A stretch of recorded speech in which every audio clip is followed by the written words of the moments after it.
우리 지금까지 이제 사도행전 강해 지금 오늘로 43번째 시간이 되겠습니다. 지지난주까지 사도행전 7장까지의 말씀을 함께 살펴보면서 말씀을 나누고 있습니다. 사실 제가 강해하는 것은 속도가 좀 느려요. 사실은 강해하는 분은 사람에 따라 달라집니다만 한 주에 한 장 하시는 분도 있고 또 그 내용을 몇 장마다 중요한 것을 뽑아서 이렇게 하시는 분도 있는데 저는 그런 생각을 해봤습니다. 성경 말씀이 다 하나님께서 우리에게 꼭 필요해서 주신 말씀인데 우리가 꼭 1년 안에 사도행전 강해를 끝내야 하는 법도 없고 그렇게 해야 우리가 사도행전 강해를 맞춰야만 되는 거 그런 거 아니잖아요. 최선을 다해서 하면 되니까 제가 기한을 안 정했어요. 언제 끝날지 저도 모르겠어요. 언젠가는 끝나겠죠. 2년이 걸릴지 얼마나 더 걸릴지 모르겠습니다만은 이제 1년 가까이 되는데 1년이 됐죠. 벌써 됐는데 이제 7장 했어요. 사도행전이 몇 장까지 있죠? 모르셔서 얘기를 안 하시는 건가? 알모도 얘기를 안 하시는 거야. 사도행전이 몇 장이에요? 이럴 땐 대답을 하셔도 돼요. 28장, 그죠? 맞아요? 확실합니까? 7장 했어요, 7장. 4분의 1을 했습니다. 계속해서 살펴볼 텐데, 말씀을 매절 그때그때마다 분명히 그 단어 하나에도 또 그 상황 하나에도 하나님이 주시는 또 우리에게 주시려고 하는 하나님의 말씀이 있다고 저는 믿기 때문에 그냥 지나치지 못하고 제가 꼭 전해야 할 말씀, 필요한 말씀들을 전하겠다 생각하고 지금 천천히 하고 있습니다. 여러분도 매주일마다 사도행전을 함께 살펴보면서 또 다시 한번 우리 교회를 통해서 사도행전의 역사가 이어져 가는 것을 믿으시고 또 여러분을 통해서 사도행전에 기록된 성도들의, 사도들의, 제자들의 삶이 이어지는 것을 확신하면서 귀한 강해를 통해서 은혜 받기를 간절히 축복합니다. 이제 7장까지 읽었는데 7장, 특별히 사도행전 7장은 60절까지 있습니다. 그래서 사도행전 중에서 가장 분량이 긴 장이에요. 그 내용은 우리가 오랫동안 7장을 강의한 것처럼 스데반의 설교의 내용이죠. 스데반이 마지막 순교하기까지 그 마지막 순간까지 외쳤던 복음의 내용, 특별히 복음을 전하면서 예수 그리스도 십자가의 구원의 은혜가 이 땅까지 오기까지 하나님의 구원의 계획을 구약으로부터 시작해서 이스라엘 민족의 역사를 쭉 훑어가면서 스데반이 설교한 내용을 살펴보았습니다. 분량으로도 길 뿐만 아니라 내용적으로도 아주 중요한 부분이고 특별히 사도행전의 역사 속에서 또 초대교회의 역사 속에서 중요한 분기점이 되는 그런 장이 바로 사도행전 7장이에요. 이제 사도행전 8장부터 전혀 새로운 국면, 전혀 새로운 상황으로 바뀌어지는 것을 알게 됩니다. 그동안 성령 받은 제자들과 성도들이 성령의 능력으로 가는 곳마다 복음을 전하니까 기적이 일어나고 역사가 일어났어요. 병든 자가 고침받고 귀신이 쫓겨나가고 구원의 역사가 일어나게 됐습니다. 복음을 전하니까 한 번에 수천 명씩 회개합니다. 3천 명씩 5천 명씩 예수를 믿고 구원받겠다고 세례받겠다고 하는 놀라운 기적 같은 역사들이 일어나게 됐습니다. 그러므로 예루살렘 교회가 부흥하게 됐어요. 이것도 그냥 부흥이 아니라 폭발적인 부흥이 예루살렘 교회에서 지금 있었던 것입니다. 한번 상상해 보십시오. 한 번에 3천 명씩 회개한다? 우리는 늘 성경을 읽으니까 3천 명쯤이야. 그냥 3천 명, 5천 명, 5명, 2억 기적 말씀할 때도 5천 명, 3천 명 나오니까 이건 아무것도 아닌 것처럼 생각하는데 한번 상상만 해봐도 그 당시에 특별히 인구가 여러분 예루살렘 인구가 그렇게 많지 않았어요. 그런데 그러한 도시에서 그러한 성에서 한 번에 3천 명씩 5천 명씩 결국 10,000명씩 20,000명씩 막 이렇게 숫자가 늘어난다고 생각해 보십시오. 이거는 그 성에 엄청난 놀라운 소동과 또 때로 다른 말로 하면 혼란과 지금 한마디로 얘기하면 난리가 났다고 생각할 수 있는 거죠. 이러한 지금 변화가 일어나고 있는 거예요.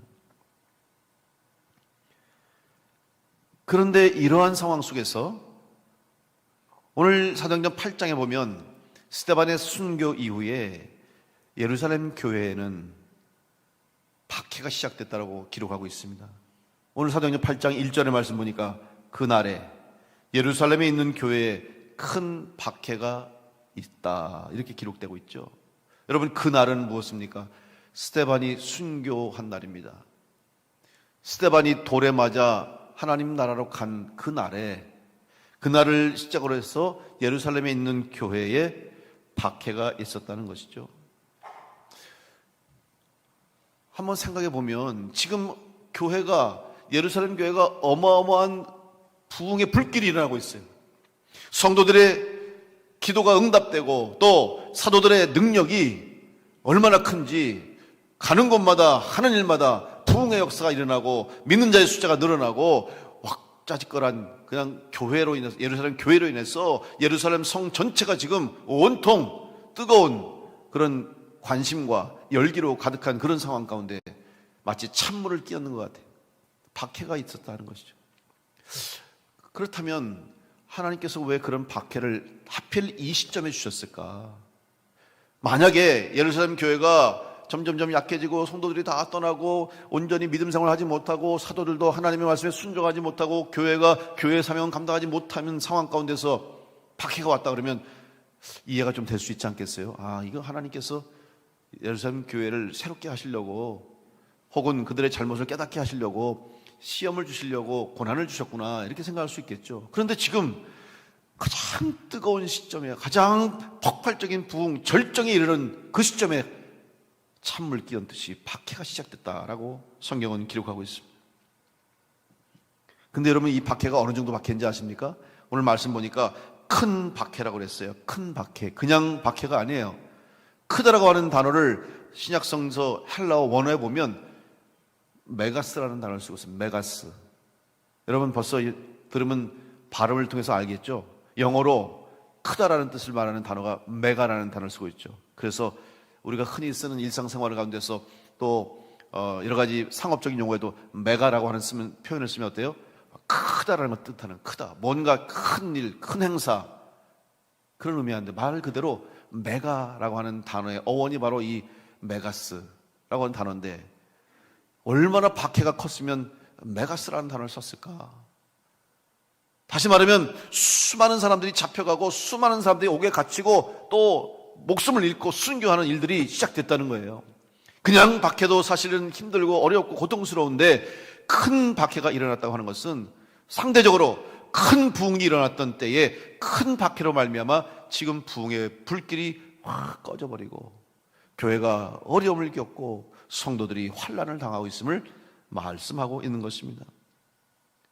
그러면 우리는 이런 생각을 할 수 있죠. 왜 하필 하나님 이때입니까? 왜 하필 하나님 이런 때에 예루살렘 교회에 이런 박해를 시작하게 하셔서 복음이 전해지는 것을 막으십니까? 주님의 뜻이 복음이 전해지는 것이고 하나님의 뜻이 세상을 구원하기 위함이라면, 한 영혼을 구원하기 위해서라면 오히려 박해보다 이때 더 부흥을 일으키시게 하시고 예루살렘 교회가 더 부흥해서 온 예루살렘이 다 복음화돼서 모든 예루살렘 성에 사는 사람들이 다 예수 믿어서 진짜 복음이 전해지는 이런 놀라운 역사를 이루시면은 좋지 않았을까? 도대체 무슨 이유로 하나님이 이러한 때에 박해를 주셨을까라는 생각을 하지 않을 수가 없는 것입니다. 바로 초대교회, 특별히 예루살렘 교회 성도와 교회 입장으로 보면 이 박해는 정말 원치 않는 일이었을 겁니다. 오히려 가장 일어나서는 안 될 일이 지금 일어나고 있는 것입니다. 그 박해의 중심에 사울이라고 하는 인물이 등장하게 됩니다. 아직 주님을 만나지 못하고 회심하기 이전이기 때문에 사울이었죠. 그의 이름이 사울입니다. 근데 여러분, 사울이 어떤 사람입니까?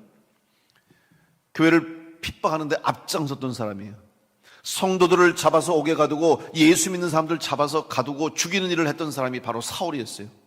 그러면 교회 입장에서 보면, 예루살렘 교회와 성도들 입장에서 보면 사울이라는 사람은 하나님을 대적하는 자요, 주님 앞에서 주님의 영광을 가리는 자요, 복음을 막는 일을 했던 범죄자라고 할 수 있죠.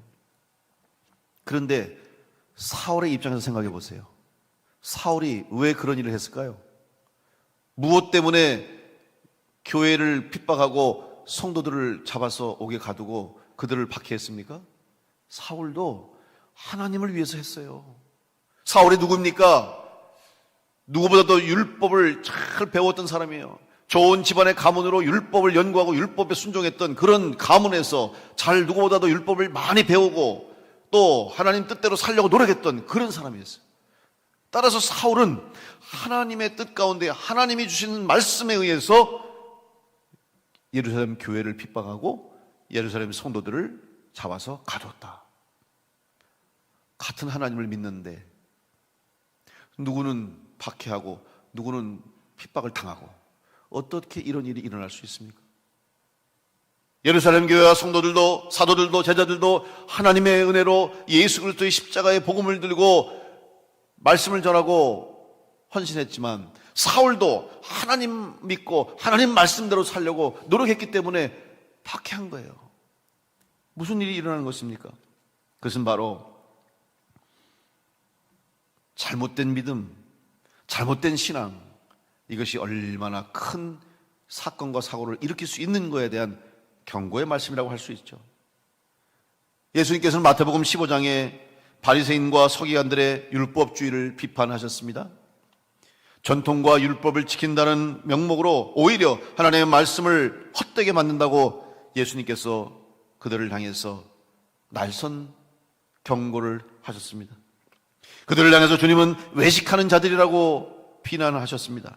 마태복음 15장 7절로 9절의 말씀 보면 외식하는 자들아 이사야가 너희에 관하여 잘 예언하였도다. 일렀으되 이 백성이 입술로는 나를 공경하되 마음은 내게서 멀도다. 사람의 계명으로 교훈을 삼아 가르치니 나를 헛되이 경배하는도다 하였느니라.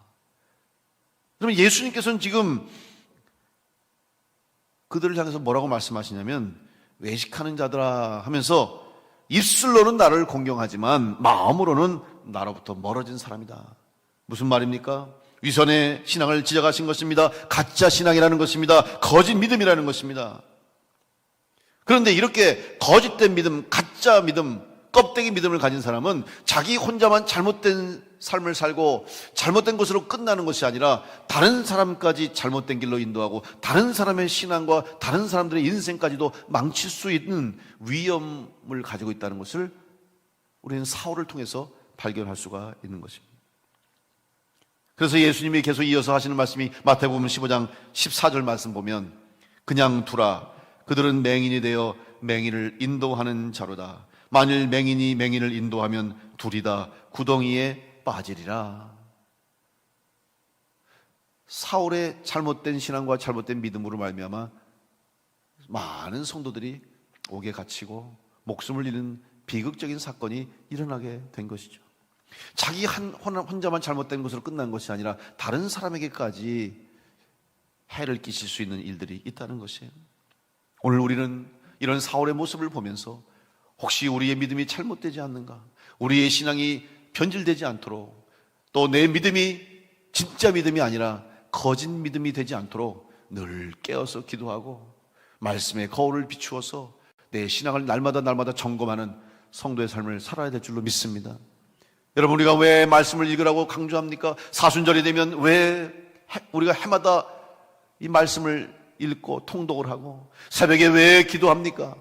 왜 성경을 배웁니까? 왜 주일날 말씀을 읽으면서 성경을 강의하면서 하나님의 뜻을 깨달으려 하냐면 잘못된 믿음을 갖지 않도록 하기 위해서 우리는 항상 기도와 말씀으로 우리의 신앙을 바르게 세워나가야 할 줄로 믿습니다. 그렇지 않으면 사울 같은 일을 우리도 할 수 있다는 거예요. 하나님께서는 사울 한 사람을 통해서 복음이 이제 잘못된 믿음을 가진 사람으로 인해서 복음이 전해지는 것을 막을 수도 있고, 사울이 회심함으로 온전한 믿음을 갖게 됨으로 인해서 오히려 복음이 전해지는 새로운 선교의 문이 열려지는 놀라운 역사를 이루신다는 것을 사울 한 사람의 신앙의 변화, 그의 잘못된 믿음이 온전한 믿음으로 변화가는 과정 속에서 우리는 참 믿음, 온전한 믿음이 얼마나 소중한 것인가를 깨닫게 되는 것이에요. 사울이 잘못된 믿음으로 교회를 짓밟고 성도들을 핍박했지만 이제 그가 이후에 부활하신 주님을 만나고 다메섹 도상에서 주님의 음성을 듣고 영적 체험을 하고 그의 눈에 가려졌던 영적인 무지함이었던 영적으로 맹인이었던 그가 영적인 눈을 뜨게 되면서 주님을 만나고 부활하신 주님이 살아계심을 깨닫게 되면서 성경에 보면 그의 눈에 비늘이 벗겨졌다고 그랬어요. 영적으로 눈을 떴다는 의미입니다. 그렇게 변화됐을 때 이제는 그가 해를 끼치는 자가 아니라 교회를 핍박하는 자가 아니라 교회를 위해서 죽기까지 충성하고 복음을 전하기 위해서 땅끝까지 세계 열방을 향해서 이방 땅을 향해서 복음을 전했던 사명을 감당하는 주님의 제자가 되었다는 사실입니다. 이것이 바로 온전한 믿음을 가진 자에게 주시는 하나님의 은혜요, 하나님이 일하시는 하나님의 뜻인 것을 믿고 다시 한번 여러분의 신앙과 믿음이 온전한 믿음으로 회복될 수 있는 은혜가 이 사순절에 있기를 간절히 축복합니다. 하나님께서는 한 사람의 구원을 통해서 놀라운 역사를 이루어 가시는 거예요. 사울만의 이야기가 아닙니다. 지금까지 교회의 역사 속에서 이 세상의 기독교 역사 속에 보면 한 사람의 신앙과 믿음이 얼마나 중요한가를 우리는 수없이 깨달아 알 수가 있어요. 근데 여러분 그것이 남의 얘기처럼 들리시면 안 돼요. 아예 뭐 그런 사람이 있겠지, 그런 위인이 있겠지, 그런 특별한 사람이 있겠지. 아닙니다. 바로 여러분이 바로 그 사람이 되어야 할 줄로 믿습니다. 우리가 바로 그 교회가 되어야 할 줄로 믿습니다. 여러분이 그런 사람이 되기를 주님은 원하고 계신 거예요. 여러분이 바로 그 일에 쓰임받기를 우리 주님이 원하고 계신다는 사실을 기억하시고 주님의 쓰임에 합당하게 쓰임받는 성도가 될 수 있기를 간절히 축복합니다. 예수님께서는 부활하신 후에 제자들에게 부탁하셨습니다. 이제 부활하신 예수님을 만난 11 제자들에게 주님께서 이렇게 말씀하셨습니다. 마태복음 28장 19절로 20절 말씀 보면 그러므로 너희는 가서 모든 민족을 제자로 삼아 아버지와 아들과 성령의 이름으로 세례를 베풀고 내가 너에게 분부한 모든 것을 가르쳐 지키게 하라. 볼지어다 내가 세상 끝날까지 너희와 항상 함께 있으리라. 이 말씀은 부활하신 후에 제자들에게 주님이 친히 부탁하신 거예요.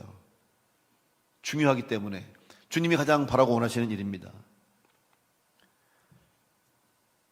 그리고 40일 동안 주님께서는 부활의 증거를 보여주셨어요. 다니시면서 손과 발에 난 못자국을 보여주셨고 창자국을 보여주셨고 부활의 몸을 주님이 보여주시면서 죽음 가운데서 살아나신 부활하신 예수님의 몸을 많은 제자들과 무리들에게 직접 증거해 주셨습니다. 그리고 이제 40일째 하늘로 올라가셨습니다. 올라가시기 전에, 승천하시기 전에 마지막으로 한 번 더 부탁하신 말씀이 있어요. 바로 사도행전 1장 8절의 말씀입니다.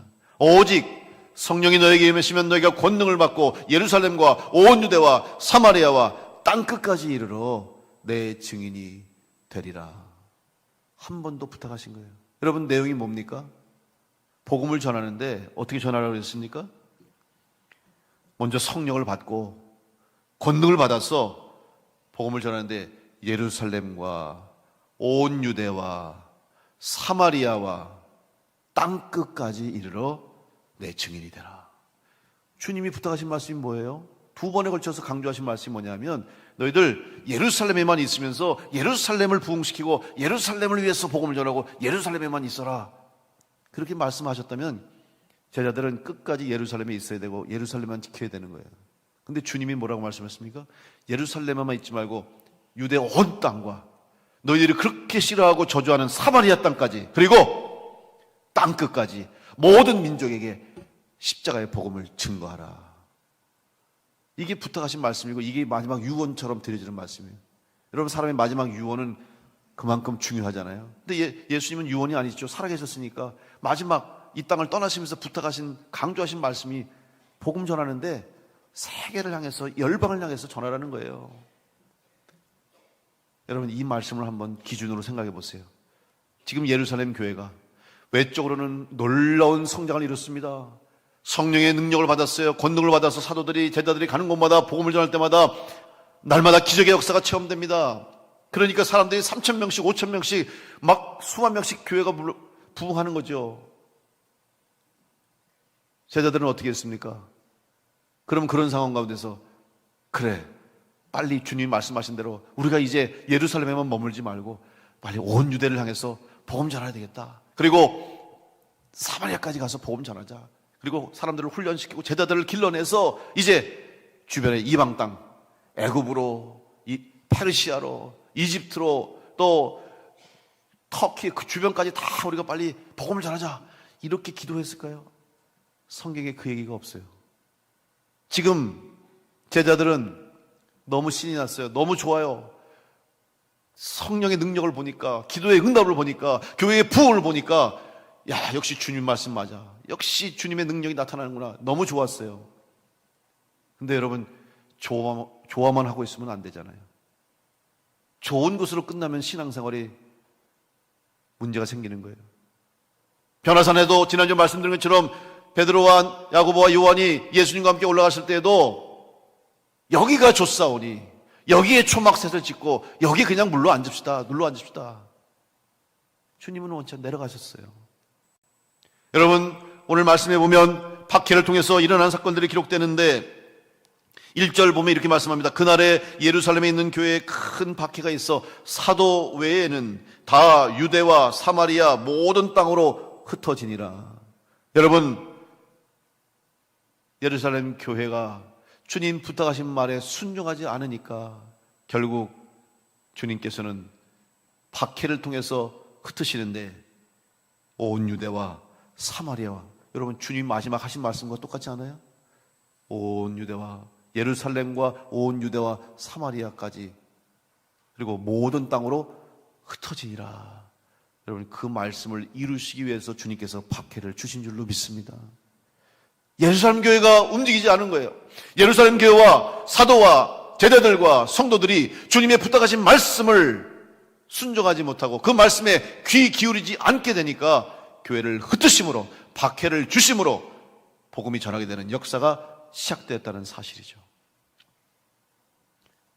거기에 보면 사도는 흩어지지 않았다고 써 있어요. 사도 외에는, 우리는 이 말씀을 읽을 때 한편으로는 역시 그래도 사도는 사도야. 박해가 왔는데도 교회를 지켰지. 예루살렘을 안 떠났지. 물론 어려운 일입니다. 도망가야 되겠죠. 피해야 되겠죠. 그런데 여러분, 사도들이 정말 교회를 지키기 위해서 그 자리에 남아있을까? 그 마음이 전부였을까? 아닐 수도 있어요. 왜냐하면 예루살렘 교회에서 맛본 부흥의 역사와 성공의 역사와 기적의 역사들을 잊을 수가 없고, 그 성공의 자리에 머무르려고 했던 그들의 신앙적인 모습도 볼 수 있는 거예요. 그것을 박차고 일어나야 되는 거예요. 성공했을 때, 성공했다고 생각했을 때, 부흥했다고 생각했을 때 주님의 뜻을 따라서 예루살렘 교회에 머무를 것이 아니라 오히려 사도들이, 제자들이 나가야 되는 것이죠. 그런데 거기에 주저앉았다는 데 문제가 있는 것입니다. 하나님은 흩어지게 하시려고 고난을 주신 것이고, 예루살렘 교회를 핍박과 박해를 통해서 주님 말씀대로 복음이 전해지게 하시는 일을 이루신 거예요. 여러분, 때로는 우리의 인생에 우리가 원치 않는 어려움, 원치 않는 상황, 내가 기대하지 않았던 일들, 내가 생각하지 못했던 일들이 일어날 때가 많아요. 그러니까 인생이 힘들다고 얘기하고 인생이 어렵다고 얘기하죠.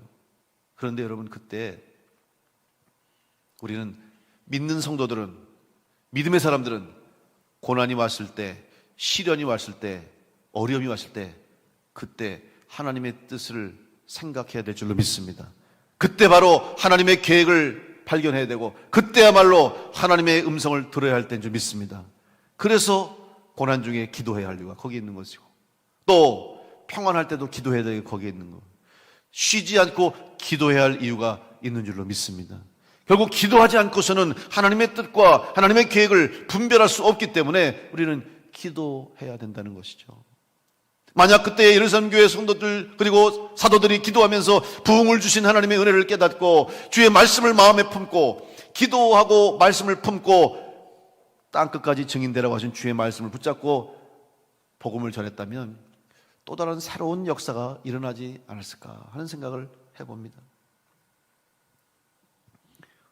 오늘 하나님께서 예루살렘 교회와 성도들을 흩으신 이유를 생각하십시오. 교회는 흩어지는 교회입니다. 여러분, 교회는 모이는 것으로 끝나면 반쪽짜리 교회예요. 그러다가 모이기만 힘쓰면 교회는 문제가 생깁니다. 모으기만 하면 문제가 돼요. 여러분, 지금 사실 교회가 문제가 있는 교회들이 많습니다. 근데 문제 있는 교회들, 많은 교회들의 공통적인 문제가 뭔지 아세요? 돈 문제고, 그 다음에 모여서 서로 주도권 싸움이에요. 헤게모니, 자기가 주인 되려고 싸우는 거예요, 서로.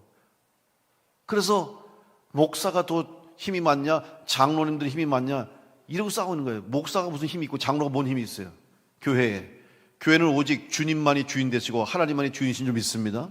우리는 그 말씀대로만 살면 되는 건데 왜 우리가 힘을 가지려고 그래요? 아니에요.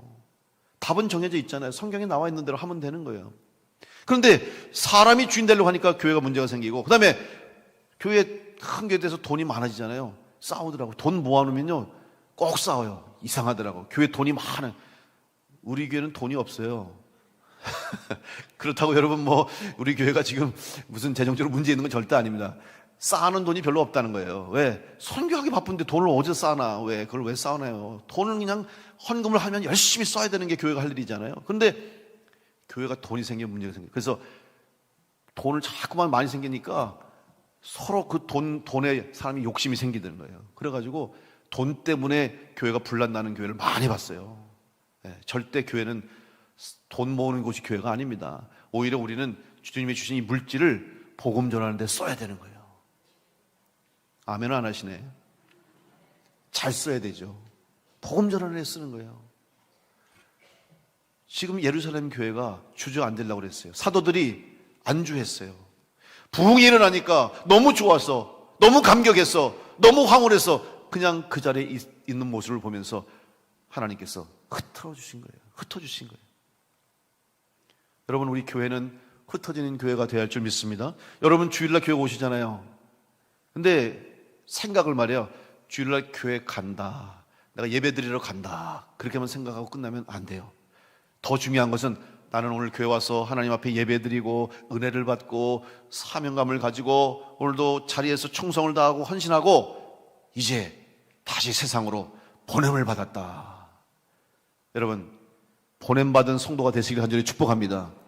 진짜 중요한 사명은 여러분 오늘 예배를 마치고 교회를 나가시면서 여러분의 삶의 자리로, 가정으로, 직장으로, 일터로, 여러분이 계신 동네로 하나님께서 여러분을 파송하신 줄로 믿고 한 주간 동안 예수 그리스도의 십자가의 복음과 또 부활의 증인으로서 파송받은 삶으로서 세상 가운데 소금처럼 빛처럼 그 사명 감당하는 성도가 될 수 있기를 간절히 축복합니다.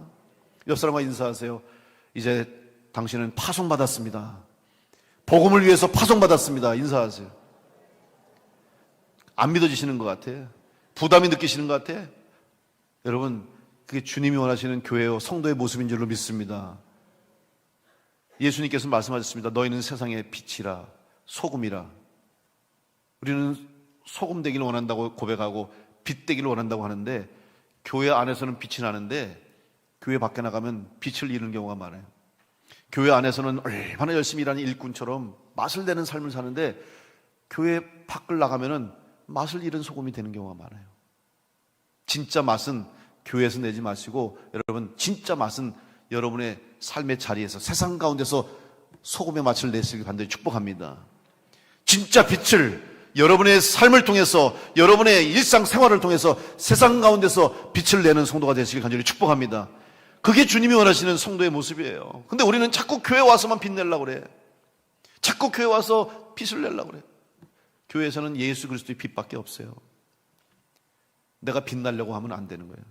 우리는 겸손해야 되고, 오히려 교회 오면 무릎 꿇고 내 자신을 감추고 은혜를 충만히 받고 영적으로 무장해서 다시 세상을 향해서 보냄받아서 영적 싸움에서 이기고 이 어두운 세상에 빛을 비추고 맛을 잃어가는 세상을 살만한 세상으로 만나는 삶을 살 수 있도록 여러분이 그 속에서 역할을 감당하실 때 주님의 복음이 전해지고 영혼 구원의 역사가 이 땅 가운데서 일어나게 될 줄로 믿습니다.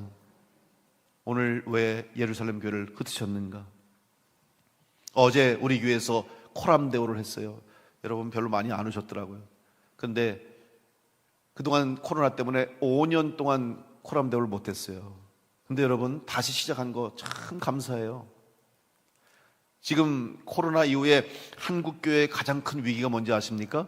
물론 예배도 이제 회복이 됐고 어린이도 회복되고, 그러나 여전히 성도들이 예배제를 못 나온 성도들 많이 있습니다. 사역도 마찬가지고 무너진 교회도 많은데, 그중에서 가장 큰 어려움과 위기가 뭐냐면 교회 학교의 위기예요. 지금 교회 학교가 완전히 무너졌어요. 왜냐하면 우리 일반 성도들은 그래서 이미 믿음이 있기 때문에, 또 여러분이 신앙이 있는 뿌리가 있는 성도들은 다시 이제 코로나 지나니까 다시 교회로 나오시고 예배 드리시고 또 일상의 신앙생활을 해나가지만, 여러분 아이들과 학생들은 아직 신앙이 완숙하지 못했어요. 완성되지 못했어요. 그러다 보니까 배워야 되고 또 눈으로 보고 배우고 자라나야 되는데, 그 기간을 교회를 못 나오니까 배울 데가 없어요. 볼 데가 없어요.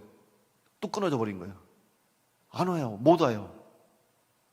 그 코람대회를 하면은, 여러분 해마다 코람대회 하니까 어떻게 하는지 아세요?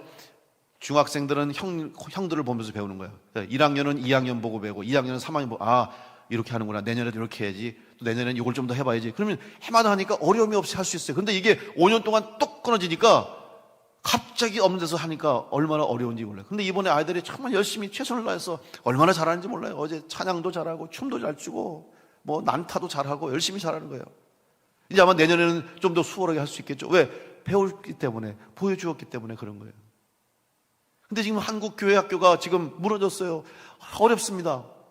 근데 어제 특별히 우리가 이제 5년 동안 못했던 것을 생각하면서 다시 시작하는 의미로 홈커밍 하면서, 우리 교회에서 신앙생활 하다가 청소년부, 청년부에서 이미 코람대를 했던, 올해로 코람대가 16번째거든요. 했던 우리 청소년들이 자라서 지금 다 이제 각지에서 자기 생활에서 결혼해서 애를 낳고 사는 친구도 있고, 또 초등학교 선생님, 또 중학교 선생님, 그리고 뭐 직장 생활도 하고 교사도 하고 또 사모님도 되고 전도사도 되고, 그런 친구들이 몇 명 왔어요. 와서 후배들에게 찬양도 하고 이렇게 또 신앙생활을 하면서 잘 자라준 모습을 보여주니까 얼마나 감사한지. 저는 사실 그런 생각을 한 적이 있어요.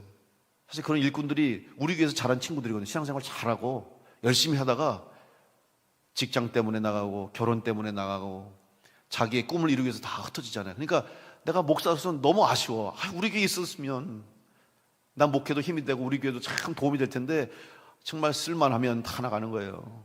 열심히 배워서 섬길만 하면 다 흩어지는 거예요. 그러니까 아주 어떨 때는 좀 안타깝고 맥이 빠질 때가 많아요. 그런데 제가 어제 그들을 보니까, 야, 하나님이 저들을 비록 우리 교회에서 자라서 우리 교회에서 믿음을 가지고 봉사하다가 다른 지역에 가서 또 다른 교회 가서 다른 사역을 가지고 섬기는데, 우리 교회에서 하던 것보다 더 열심히 잘하는 거예요. 믿음 잃지 않고 오히려 더 큰 일을 하는 거예요. 하나님이 그들을 필요한 곳으로 보내시는구나. 근데 우리 교회가 그들의 신앙을 길러주고 그들에게 믿음을 심어주는 일을 했기 때문에 그들이 가는 곳에서, 지금 있는 곳에서 섬기고 있구나. 그러니까 내가 목회한 것이 아쉬워할 필요가 없고, 우리 교회가 그들을 길러낸 것이, 그리고 그들이 다른 교회 갔다고 섭섭할 이유가 없고, 하나님이 다 원하시는 대로 쓰임받구나. 제가 그 생각을 하면서 감사를 드렸어요. 여러분, 흩어지는 것이 하나님의 목적이에요. 그렇다고 여러분 다 도망가지 마시고, 흩어짐의 의미가 무엇입니까? 세상 속에서 그리스도인의 사명을 감당하라는 주님의 말씀인 줄로 믿습니다. 하나님이 원치 않는 일을 하는 사람들을 바로잡기 위해서 때로는 흩으실 때도 있는 거예요. 우리의 생각 기준으로 보지 마시고 하나님의 뜻과 하나님의 방법에 의해서 우리가 말씀을 보고 또 하나님 말씀에 순종할 때 우리 교회도 부흥의 역사와 또 여러분의 개인의 삶에도 하나님 주신 축복의 역사와 기도 응답의 역사가 있게 될 줄로 믿습니다. 우리의 생각으로, 우리의 판단으로, 우리의 아니라는 생각과 기준으로 머물지 마시고 주님이 부탁하신 말씀, 하나님의 주신 놀라운 구원의 계획을 품고 우리 교회가 마지막 시대에 다시 한번 세계 열방을 향해서 복음을 전할 수 있는 우리 충주남부교회와 성도를 될 수 있게 간절히 축복합니다. 대한민국은 소망이 있습니다. 왜 그런지 아십니까? 우리 한국 사람들이 가는 곳마다 교회를 세우기 때문이에요. 이민사회에는 교회가 중심이에요. 반드시 교회를 세워요. 그래서 우리나라가 소망이 있는 거예요. 반드시 저는 이 세상의 마지막 때가 되더라도 우리 한국, 대한민국 특별히 교회와 성도들을 통해서 하나님께서 마지막 시대에 크게 역사하실 줄 믿고 우리가 그 일을 감당하는 교회와 성도가 되시기를 간절히 축복합니다. 4절에 보면 그 흩어진 사람들이 두루 다니며 복음의 말씀을 전했다. 여러분, 하나님이 박해를 통해서 어쩔 수 없이 그들을 흩으시니까 그때서 흩어진 사람들이 그곳에서 복음을 전하는 역사가 일어나게 된 줄로 믿습니다. 다시 한번 우리 교회가, 특별히 여러분들이 우리 충주 각 지역에서 여러분이 소금처럼 빛처럼 그리스도의 빛된 사명을 감당하고 예수의 증인, 부활의 증인으로 그 사명을 감당할 때 하나님의 놀라운 부흥의 역사가 다시 한번 우리 교회와 또 우리 충주시를 비롯해서 대한민국을 통해서 세계 열방을 구원하시고 원하시는 주님의 뜻이 이루어지게 될 줄 믿고, 여러분 한 분 한 분부터 다시 한번 기도와 말씀으로 이번 사순절을 통해서 온전한 믿음으로 변화됨으로 하나님이 이루시는 원하시는 복음의 증인의 사명을 감당하는 우리 교회와 여러분 될 수 있기를 간절히 축원합니다.